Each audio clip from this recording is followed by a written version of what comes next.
So for the roughly 99.987% of Americans who have not watched Michelle Obama's newest podcast, you don't have to do so. I'll just report on what the hell's going on over there. How are you feeling about the state of our nation? You know, these I'm glad days? you asked me that. Thank you. I'm going to tell you something. And this is recent, and I don't know if we're making news here or not. I'm really beginning to sour on this president. I feel like, you know me. I was with him. And I remember after January 6th, watching the insurrection and watching the police being sprayed with bear spray and being beaten with poles. I remember thinking to myself, I don't love this. I'm thinking of maybe not supporting him next time. But then obviously he won me back. But no, I mean, I don't even want to, because I imagine for you and your family and having been, that it's a surreal experience for you guys because of the effort that you put into building something up and to watch it be corrupted, to have this perversion of leadership. I imagine is especially difficult to digest. There's a surreal quality to it. Although I have to say, you guys left money on the table. A Michelle meme coin. Didn't even know it was possible. There were so many things. You guys didn't do a pump and dump. You left some money on the table. We could have had a Netflix deal a decade ago. Netflix deal. You could have had a weapons company. You could have sold missiles to yourself. Yes, this particular video drew my attention. I did not actually want to react on this clip, but it's very important. I show you what is going on. This person wrote, Michelle Obama hates her children. You might be wondering why he said this. Looking at the podcast, Michelle Obama sat down with Jon Stewart. They talk on a lot of topics. And looking at the podcast, you realize they actually went after Trump. They talk about Trump. Jon Stewart did a lot, and Michelle agrees with him. I understand. At some point, I see people saying, oh, you will never see Melania Trump sitting in a podcast or in an interview, batching another first lady. That is what I see. A lot of people trying to call her out. But that is not my focus. What I'm concerned is with this video. So for the roughly 99.987% of Americans who have not watched Michelle Obama's newest podcast, you don't have to do so.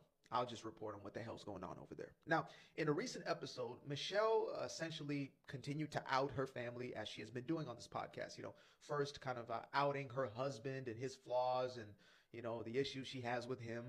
And then, of course, family dynamics, etc. Well, on the latest episode, she went on speaking of how her kids had decided to distance themselves from their parents.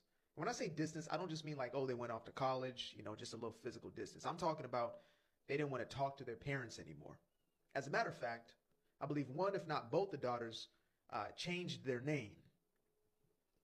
The energy and excitement of the kids being around is so incredible. I don't. I love them. I'm going to see them tonight for dinner. I love them. Yeah. But, Barack cried when they went to college. Yeah. I was like, bye, little... Goodbye. Now Friday nights aren't wrecked with terror and fear about where are you? Where are you? Right. I get that. I love their emancipation and growth. And the thing I miss though is the job.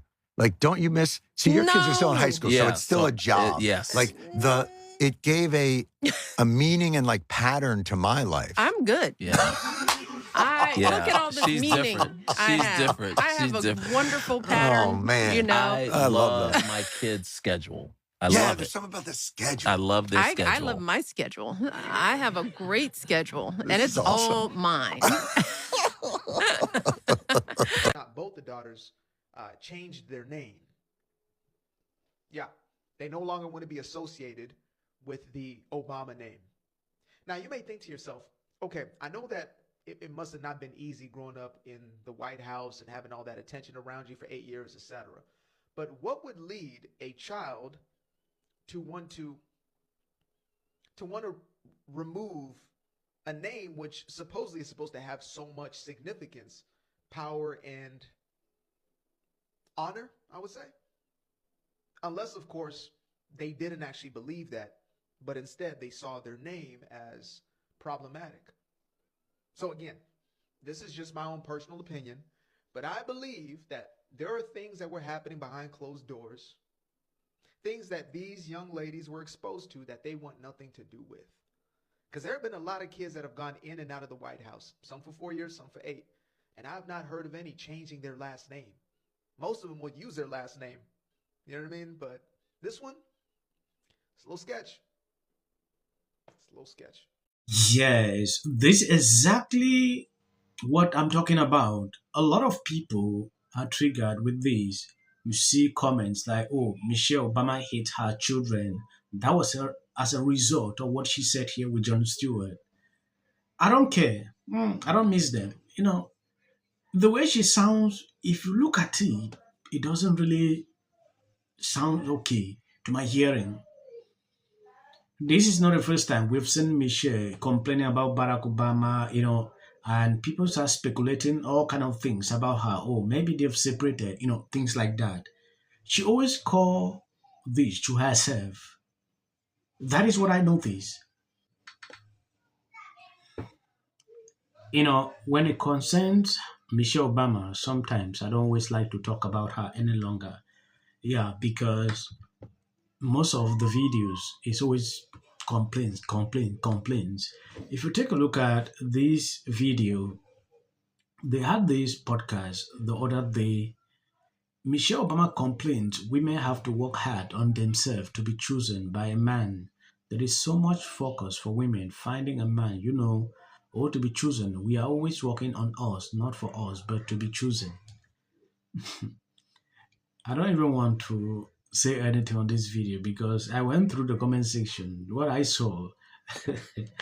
You know, what we were saying about the rolling back of women's rights. I mean, you know, if when things are okay, you know, it's easier to take what you have for granted, and to think, well, Right. you know, there will always be somebody there who wouldn't possibly do this, you know. Right. You know, we've never had somebody who would do this, right? And you just assume that's going to be the way it is. Yeah, I think at some level we were there as a country, just a little unclear, just a little like, maybe we can get a little more, you know, maybe I can get more of a tax break, you know. Right. I mean, maybe we can get richer than we are. You know, maybe we can get rights changed faster. This is the kind of narrative she always like to paint. Oh, they're taking away women's rights. They're doing this. I posted a video similar to this. A lot of people came on the comment section, started bashing me. Oh, you're a black person. Why are you doing this? Are you being paid to be doing? I'm not being paid by anyone. I'm just sharing my thoughts, reacting to videos I see on social media. I think I'm going to end here. I want to appreciate people supporting, sharing out the video. God bless you abundantly. So the short clips at the end, that's what I got to take. Always skip. You know what?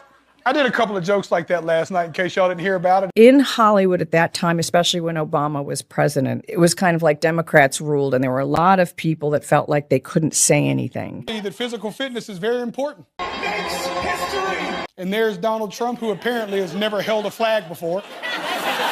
What a... And the Democrats made it a lot easier for them by harping on cultural issues where the country thought they had lost their minds.